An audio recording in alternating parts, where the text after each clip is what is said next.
I have always loved the lore of League of Legends. When I started playing, it was just when Jhin came out, and he is considered by many, including me, to be the perfect champion. I adored his lore, and that led me to read more of the other champions as well. And from that year I started playing. I hoped inside of my heart that one day we will get a League of Legends novel. Few years after that we started getting physical comics. Then we got Realms of Ruination. The Universe website launched. And even though I don't really play anymore, I still always hoped for a book. And then the Ruination came. As in the book, not the game event. This video is not about the game event. That's a can of worms I don't want to be opening here. I went into my local bookshop the day it came out and snatched the last copy, even though the cover was torn. But hey, what can you do? Now, this quick review will be spoiler free, but I will take into the account that you have seen the trailer that's out for the book, which basically shows which characters are in it. And basically the same thing is in the hardcover edition, which has very nice portraits at the end of the book. But yeah, I won't be calling those a spoiler. So the big question is the book any good? Yes, actually. As the before mentioned can of worms, that is the Ruination game event, I was really scared about this book. And I had many hopes that it would be able to repair the damage the event has made at least a little bit, and I think it may have succeeded. It wraps the story of the start of Ruination in one canonical storyline. It starts in the land of Kamavor, where our main protagonist, Kalista, is a princess. Her young uncle Viego has been crowned a king and she's tasked to be looking over him. Viego is really young and a lot of people are not sure he's fit to be the king. One of the first things he did is that he married a commoner, Isolde, but lucky for everyone, Isolde was basically an angel, and she brought up just the best in him, so all was good.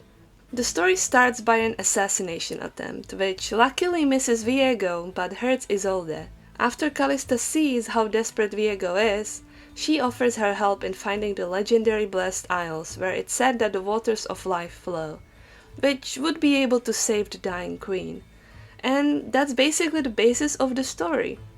So, what did I like about it? I loved Kalista. She is an amazing and realistic character, who is highly skilled and really cares about her family and friends. And as much as I didn't care about Viego and Isolde beforehand, this book really makes you see their relationship in a new light. Both the good and the bad side of it. The other characters are generally well written as well, but my only problem with the book lies with one of them. It's not a big issue, but I will be talking about Erlog Grael. I hope that's pronounced like that.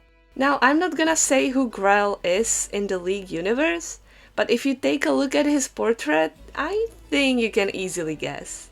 Now, it's not that he isn't well written, he is very, very unlikable, how it was supposed to be, but my issue is with his behavior in this book, and then his behavior in his newest cinematic. There is just something off in how he handles people and how people react to him. In the book, everyone is creeped out and disgusted as soon as they see him, but in the cinematic, he is treated really normally, as a human, and he was a human in the book as well. But maybe that's mainly me though, but it's just something that didn't seem right. But what isn't mainly me is that the book describes him to be this ugly, lanky, pale-looking guy that is attractive to nobody. But then you look at his portrait and it's just, what? Is this League's version of ugly? Everybody has different tastes, I get it, but Grael is fine. But that is genuinely the only bad thing I can say about the book. And a little bit of a rushed ending, but it's not a big deal really. And if you know the League lore, you know how this story ends. There is no denying it. But as you read, you still have hope. The book gives you so much hope that something will change, that the story is the wrong one. But no, everything happens as it was given in the fates.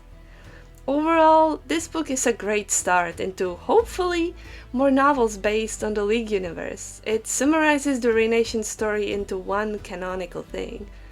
And even though the event that will happen in the future by the book's timeline is still confusing as hell, at least we have one good thing from the whole shebang that was and is Ruination. For new readers and people not knowing League's lore, I'd say don't be scared to pick this book up. Everything is explained, and I hope you will fall in love with the world of Runeterra as we did. Thank you for watching, consider subscribing, and I'll see you next time. Bye bye!